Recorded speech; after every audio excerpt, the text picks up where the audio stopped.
गुप्त काल से संबंधित प्रैक्टिस क्विज। क्वेश्चन नंबर 1, किसके सिक्कों में गुप्त शासक को लिच्छवी दोहित्र कहा गया है?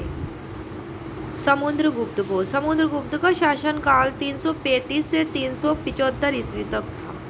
प्रश्न नंबर 2, गुप्त अभिलेखों में अप्रतिरथ की उपाधि किसके लिए प्रयुक्त की गई है? किसकी उपाधि अप्रतिरथ की? समुद्रगुप्त के लिए और चंद्रगुप्त द्वितीय के लिए। चंद्रगुप्त द्वितीय को विक्रमादित्य भी कहा जाता था। इन दोनों के लिए अप्रतिरथ की उपाधि का प्रयोग किया गया है इनके अभिलेखों में।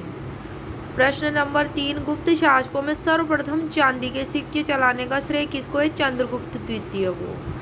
प्रश्न नंबर 4, गंगा यमुना की मूर्ति किसकी देन है? गुप्त काल की। प्रश्न नंबर 5, कौन से शिलालेख में चंद्रगुप्त द्वितीय को परम भागवत कहा गया है? गढ़वा अभिलेख में। यह उपाधि धारण करता हुआ प्रथम गुप्त सम्राट थे। प्रश्न नंबर 6, चंद्रगुप्त द्वितीय ने अपना दूध बनाकर कुंतल नरेश के दरबार में किसको भेजा था? कालिदास को। प्रश्न 7, कौन से गुप्त शासक ने अपने साम्राज्य की राजधानी अयोध्या को बनाया? स्कंदगुप्त ने। प्रश्न नंबर 8, कौन से गुप्त शासक के लिए सर्वराज्योच्छेदा की विरुद्ध का प्रयोग किया गया? सर्वराज्योच्छेदा के विरुद्ध का प्रयोग किया गया समुद्रगुप्त के लिए। प्रश्न नंबर 9, समुद्रगुप्त की कितने प्रकार की स्वर्ण मुद्राएं प्राप्त होती है? 6 प्रकार की।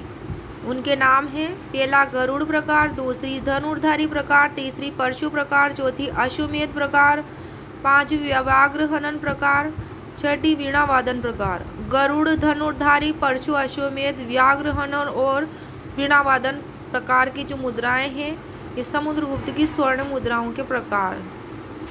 प्रश्न नंबर 10, किसने बौद्ध भिक्षु वसुबंधु को संरक्षण दिया था? समुद्रगुप्त ने। प्रश्न नंबर 11, कौन से गुप्त शासक ने चीनी सम्राट के दरबार में राजदूत भेजा था? स्कंदगुप्त ने। प्रश्न 12, चंद्रगुप्त द्वितीय का संधि विग्रहिक का नाम? चंद्रगुप्त द्वितीय के संधि विग्रहिक का क्या नाम था? वीरसेन। प्रश्न 13, आम्रकारदव कौन था? चंद्रगुप्त द्वितीय का सेनापति था। प्रश्न नंबर 14, गुप्त काल में कर्णिक कौन होता था? लिपिक होता था कर्णिक।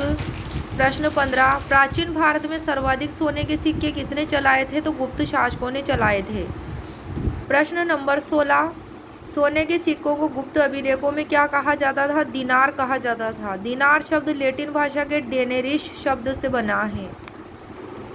प्रश्न नंबर 17, गुप्त काल में दास प्रथा कैसी थी? कमजोर थी। बंटवारे और धार्मिक अनुदानों के कारण भूमि छोटे छोटे टुकड़ों में विभाजित हो गई थी, अतः छोटे कृषि क्षेत्रों में अधिक दास रखने की आवश्यकता नहीं होती थी, इसलिए गुप्त काल में दास प्रथा कमजोर थी। नारद ने 15 प्रकार के दासों का उल्लेख किया है, जबकि मनु ने 7 प्रकार के दासों का उल्लेख किया है। प्रश्न नंबर 18, शून्य का सिद्धांत तथा दशमलव प्रणाली का विकास किस काल में हुआ? गुप्त काल में। प्रश्न नंबर 19, गुप्त काल में अपरहत क्या होती थी? बिना जोती गई जंगली भूमि को अपरहत कहा जाता था गुप्त काल में। किसको कहा जाता था? बिना जोती गई जंगली भूमि। खील क्या होती थी गुप्त काल में? जो भूमि जोती नहीं जाती थी। वास्तु निवास करने योग्य भूमि को कहा जाता था और क्षेत्र खेती के लिए उपयुक्त भूमि को कहा जाता था। नेक्स्ट है प्रश्न नंबर 20, कौन से गुप्त शासक के शासनकाल में नालंदा विश्वविद्यालय की स्थापना हुई?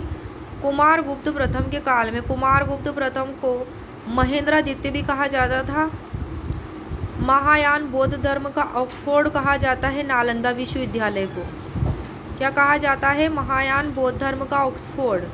प्रश्न नंबर 21, परम भागवत की उपाधि किसकी थी? स्कंदगुप्त की। स्कंदगुप्त का टाइम पीरियड 455 से 467 ईस्वी तक था।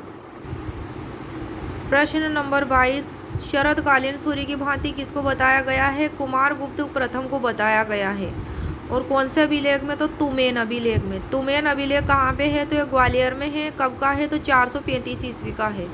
तो शरदकालीन सूर्य की भांति तुमेन अभिलेख में कुमारगुप्त को बताया गया है। प्रश्न नंबर 23 है, ह्वेन-त्सांग के अनुसार कौन से शासक ने हुण नरेश मिहिरकुल को पराजित कर बंदी बना लिया था? नरसिंह बालादित्य ने। प्रश्न 24, कौन से लेख में कुमारगुप्त प्रथम को परम भागवत कहा गया है? गढ़वा लेक में। प्रश्न नंबर 25, गुप्त किसके सामंत थे? कुषाणों के सामंत थे। प्रश्न नंबर 26, गुप्त राजवंश की स्थापना किसने की थी? महाराज श्रीगुप्त ने की थी लगभग 275 ईस्वी में। श्रीगुप्त के पुत्र का नाम घटोत्कच था और घटोत्कच के पुत्र का नाम चंद्रगुप्त प्रथम था। नेक्स्ट है क्वेश्चन नंबर 27, किसके राज्यपाल गोप्ता कहलाते थे? स्कंदगुप्त के। प्रश्न नंबर 28, गुप्त काल में देश का प्रशासक क्या कहलाता था? गोप्ता कहलाता था। प्रश्न 29, गुप्त काल में निगम का प्रधान कौन होता था? श्रेष्ठी होता था। नेक्स्ट है प्रश्न नंबर 30, व्यापारियों की समिति को क्या कहा जाता था? निगम कहा जाता था। प्रश्न नंबर 31, कौन से शासक के समय सिक्कों में मिलावट थी? स्कंदगुप्त के समय में। प्रश्न नंबर 32, प्रयाग प्रशस्ति के रचनाकार हरिशेन थे, तो स्तंभ पर उत्कीर्ण किसने करवाया था? इसको तिलभट्ट ने करवाया था प्रयाग प्रशस्ति को स्तंभ पे उत्कीर्ण। प्रश्न नंबर 33, गुप्त काल में गोलमिक कौन होते थे? वन अधिकारी को गोलमिक कहा जाता था। प्रश्न नंबर 34, अजंता की गुफाएं गुप्त काल की कौन कौन सी है? गुफा नंबर 16, 17 और 19। प्रश्न 35, गुप्त काल के दौरान महान वैज्ञानिक कौन थे? वराहमिहिर, सुश्रुत, चरक, भास्कर, आर्यभट्ट।